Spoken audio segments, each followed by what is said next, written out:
Ito yung mga blanco. You cannot pass a law with blank.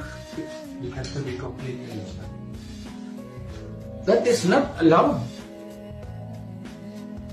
Mag-ano pa yung tao, ano bang ibig sabihin nito? Ano bang ilagay natin dito? In the same manner, yung mga blanco-blanco dyan, corresponds to that particular item, is free to just fill up the amount. Eh, para ka binigyan ka ng blanco check dyan, o sige, bahala na kung anong ilagay ninyo.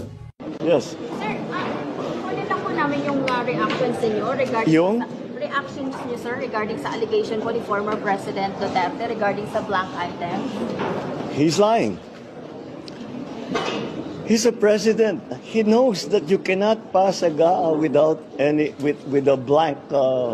He's lying. He's lying because he knows perfectly well that that doesn't ever happen.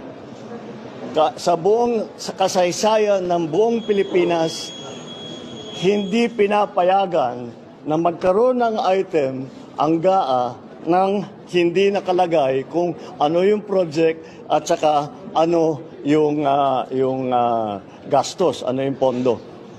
So, it's a lie.